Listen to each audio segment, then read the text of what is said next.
Bonjour, bienvenue, je m'apprête à faire le tirage pour les personnes qui sont dans l'année du diable. Donc voilà, l'âme donc majeure, si tu ne sais pas comment calculer ton année, c'est juste en dessous, j'ai mis un exemple pour te montrer comment on fait. Bien évidemment, il n'y a pas de bonne ou de mauvaise façon de faire, additionne les chiffres comme tu as envie de les additionner. Voilà, j'ai pris de l'avance cette fois-ci, j'ai déjà mis les cartes et brassé les cartes, je les ai mis en place parce que sinon ça fait des tirages très conséquents au niveau duration. Donc là, on va commencer déjà brièvement avec un petit récap de la lame donc du diable, qui est une arcane majeure, donc le numéro 15. Donc voilà, évidemment ce sont des cartes qui quand on n'est pas trop dans le tarot et qu'on n'a pas vraiment beaucoup de connaissances, qui peut faire un petit peu peur. Donc voilà, je vais essayer je te donne mon interprétation qui n'est que mon interprétation de la chose. Donc déjà le diable, faut savoir qu'il est régi par le signe du Capricorne, qui est quand même le Capricorne est une personne qui est très persévérante et qui est vraiment prêt à concrétiser dans la matière ce qu'il a envie de concrétiser, qui peut même être dans ses mauvais côtés assez têtu. Donc voilà, le diable, il y a quand même dans l'inconscient collectif, et j'ai envie de dire dans la forme la plus communément connue du diable, c'est quelque chose d'assez maléfique. Mais là, on oublie aussi de dire que le diable est quelqu'un qui est, contrairement à ce que l'on pourrait peut-être croire, qui est quand même extrêmement ancré dans la matière. Lui, il vient des tréfonds de la terre pour remonter à la surface. Donc là, on est sur quelque chose où on est quand même dans du concret. On est dans aussi l'idée de charmer, puisque le diable peut prendre des apparences de quelqu'un de charmant. Il y a aussi l'aspect plus péjoratif évidemment de dépendance affective, dépendance à des substances, être dans un environnement qui est plutôt malsain, mais ça peut aussi nous parler d'être confronté à ses propres limites et à son ego, puisque le diable pourrait aussi représenter l'ego et les aspects un petit peu péjoratifs de l'ego, qui n'a pas envie d'affronter la vérité, qui est dans le déni. Il y a aussi cette idée dans des côtés un petit peu plus positifs, on va dire, d'arriver à lâcher le contrôle, à lâcher cette emprise qu'on veut avoir sur les autres et de pouvoir se libérer en fait des jeux de l'ego. Donc ça peut être une carte qui peut être à la fois géniale comme qui peut être à la fois vraiment terrible en fonction de la situation, comme toutes les cartes d'ailleurs du tarot, hein, j'ai envie de dire. Donc on voit l'aspect où il a un pouvoir sur autrui, et après la façon dont il décide d'utiliser ce pouvoir pour le bien ou pour le mal dépend de lui. On voit aussi qu'il y a l'aspect féminin et masculin, puisqu'on voit qu'il y a le sexe de l'homme et en même temps une espèce de poitrine féminine, et en même temps on voit bien qu'il n'est pas humain puisqu'il a des espèces de griffes et qu'il a des espèces d'ailes et des cornes. Donc il y a vraiment cette idée d'être à la fois dans une pleine puissance et à la fois d'être complètement dépendant du regard des autres et de l'approbation des autres. Voilà, déjà à savoir par rapport au diable.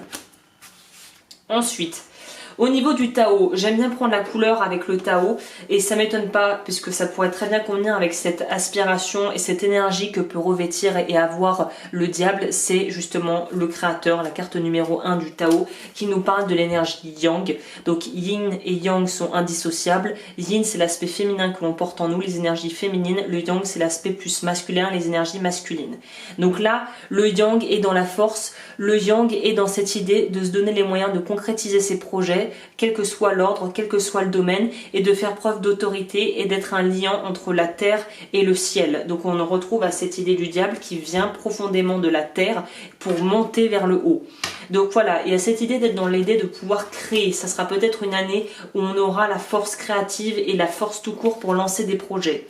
Il y a une idée aussi de prendre de la hauteur, et de se positionner. J'ai l'impression que pour les gens qui sont dans l'année du diable, il y a une vraie affirmation de soi qui va s'opérer, parce que la vie va te pousser à devoir faire des choix et à trancher de manière intelligente avec des situations qui sont peut-être pas très saines pour toi.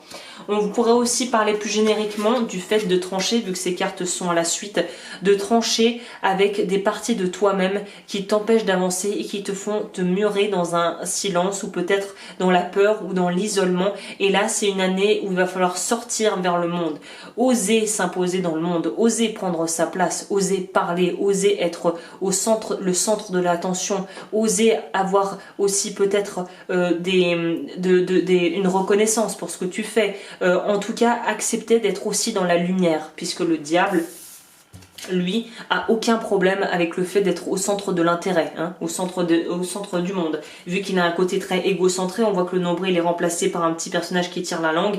Donc c'est quelqu'un d'assez égocentré, le diable. Donc là, c'est peut-être un des aspects positifs du diable qu'il faudrait que tu prennes pour l'année. C'est accepter de pouvoir briller, de pouvoir être sur le devant de la scène et de pouvoir juste être toi et être accepté pour tes qualités aussi. Hein. On nous parle, le dessous du paquet, c'est intéressant parce qu'on nous parle du réceptif qui est le complément, comme je le disais, du yang.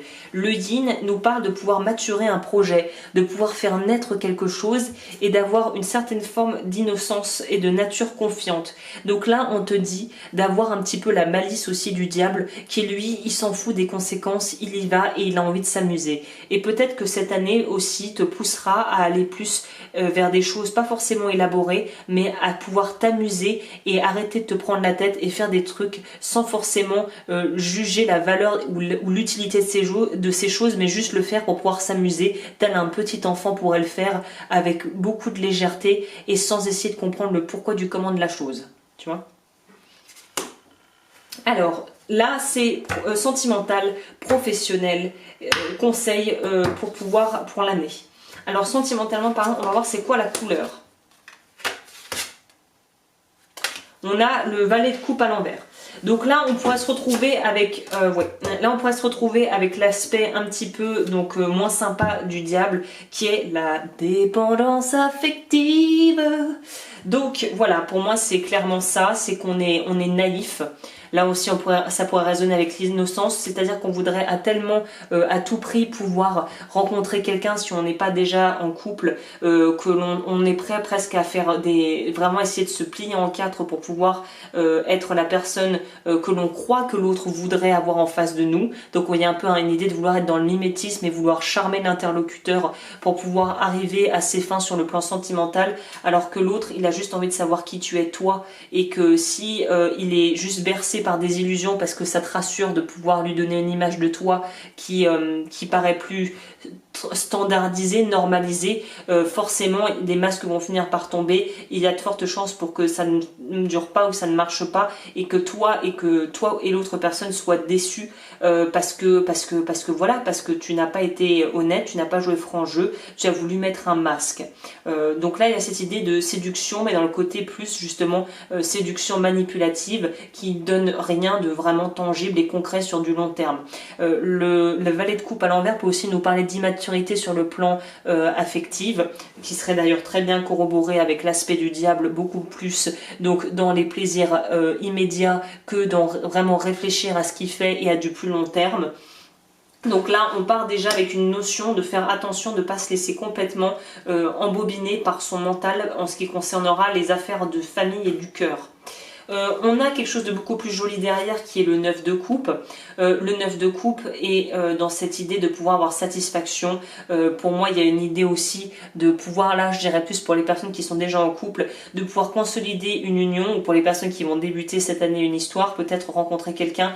Il y a une idée de pouvoir consolider ce que l'on a en faisant preuve justement de sagesse, comme on voit avec l'éléphant, et de penser long terme, pas court terme, mais de penser déjà un peu plus long terme. Il y a aussi une idée d'avoir découvrir peut-être une autre forme de sexualité, une autre forme de façon, de choses à faire avec son ou sa partenaire dans la vie de tous les jours, pour pouvoir un petit peu apprendre à se connaître d'une part, et puis profiter d'être ensemble pour pouvoir laisser la relation vraiment s'ancrer dans la matière. On en revient avec ce truc du diable. Donc là, on a une majeure qui est sortie quand même, c'est l'ermite. Donc l'ermite, il y a quand même cette idée d'être, de chercher. En fait, il y a aussi une idée d'insatisfaction, c'est-à-dire qu'il y en a peut-être qui auront tout pour être heureux, mais qui se sentiront profondément insatisfaits sur le plan sentimental, mais parce que voilà, c'est l'éclairage sur la situation que tu as qui est peut-être à revoir. C'est-à-dire que là, on voit bien que le personnage tient une lampe torche et éclaire ses pieds. Au lieu d'éclairer ses pieds, pourquoi ne pas essayer d'éclairer devant ? s'il veut vraiment aller vers quelque chose de différent. Donc il y a une idée aussi de sortir peut-être de l'aspect un peu immature, de vraiment être focalisé que sur ses petits caprices, que sur soi, pour pouvoir être ouvert à l'autre et s'intéresser aussi aux désirs et aux besoins de l'autre. Dans les relations où, voilà, si tu veux rencontrer quelqu'un, c'est sûr que si tu ne parles que de toi et que tu n'as aucun intérêt pour ce que la personne a raconté, faut pas s'étonner que tu fasses peut-être que tu fasses peut-être un peu fuir les gens, que ça les refroidisse. Il y a une idée de s'ouvrir et de s'intéresser aussi, mais de manière honnête et authentique, à ce que les autres ont à proposer et à ce que les autres ont à dire aussi. L'ortie, là, dans ce jeu-là, va nous parler, encore une fois, de difficultés à communiquer. Hein.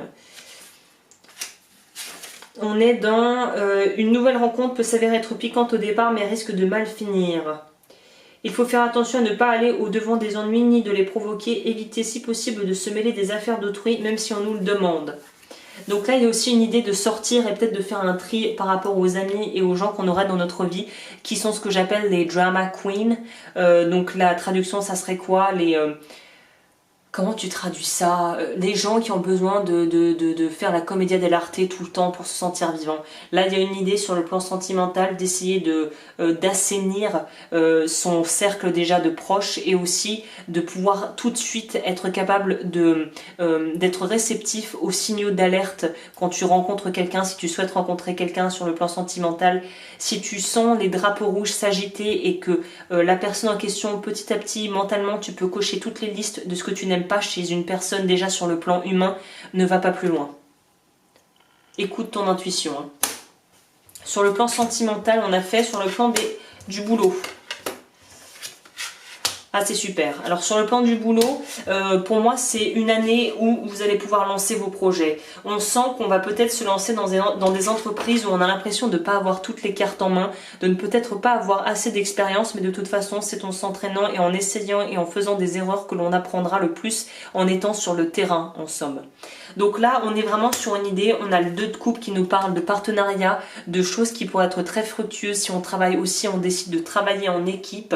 On est sur des choix à faire au niveau professionnel qui vont être assez bénéfiques et sur une idée de pouvoir être dans une véritable communication très claire et très saine justement, très prolifique avec des personnes dans le travail et d'avoir peut-être un réseau qui va se créer si tu es dans un travail qui demande à travailler avec des gens, avec du public. Il y a des choses qui vont pouvoir être faites cette année. On a aussi une arcane majeure qui est l'arcane de la tempérance qui nous parle bien de l'aspect aussi double des choses. C'est comme si j'ai l'impression que vous allez être ultra productif pour certains.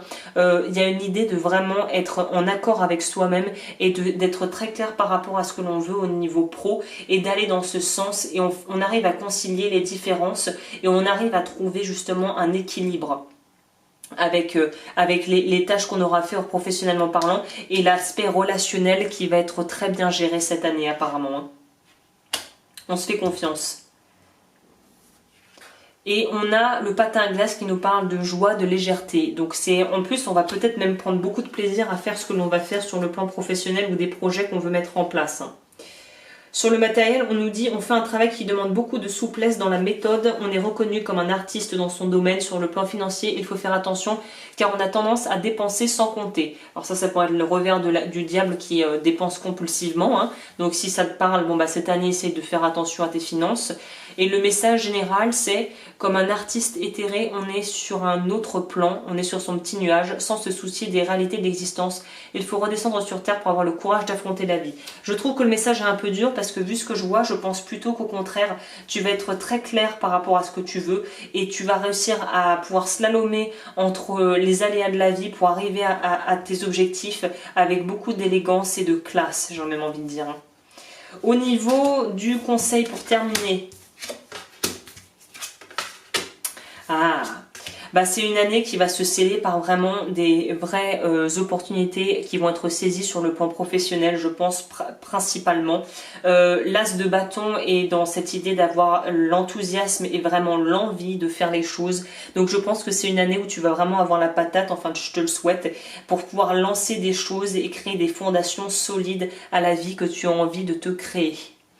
On a aussi l'impératrice qui appuie dans ce sens, qui est aussi une force de créativité en elle, qui est dans sa puissance, qui est dans sa créativité, qui est aussi dans l'abondance et qui est très nourricière. Donc on est dans une année qui va être très riche en émotions, qui va vraiment te nourrir. Ça va être une année assez importante pour toi, je pense, où il va se passer énormément de choses, autant sur le plan personnel que pro, mais il y a aussi une idée d'être de faire confiance à sa bonne étoile, parce qu'on sait qu'on va vraiment être en position de force cette année pour pouvoir mettre en place ce qu'on veut. Le seul petit bémol, si on peut parler de bémol, c'est la 10 d'épée. Les épées, c'est toujours c'est la suite du tarot un petit peu plus difficile, mais là c'est en fait qu'on va devoir sortir de cette... il va falloir sortir de la boîte, quoi. Il va falloir sortir de la boîte, qu'on le veuille ou non. On va te pousser à sortir de tes retranchements et à sortir de cet état de victime que tu pourrais entretenir en fait sans même t'en rendre compte, juste parce que ça te donne un sentiment de pouvoir te cacher derrière ça. Là, tous les prétextes que tu utilises pour ne pas aller au devant de tes rêves et au devant de ce que tu veux construire dans ta vie, ça va devoir tomber, tu vas devoir tomber, parce que là on peut imaginer en fait qu'il y a un artiste, donc une contorsionniste qui est dedans et qui est en train de se plier en je sais pas comment pour pouvoir échapper aux épées qui pourraient lui faire mal, quoi, la blesser. Donc là il y a une idée de sortir de la boîte, sortir de cette espèce de... sortir de cet état d'esprit où je veux jouer petit jeu. Là on te dit arrête de vouloir jouer petit jeu. Renaissance.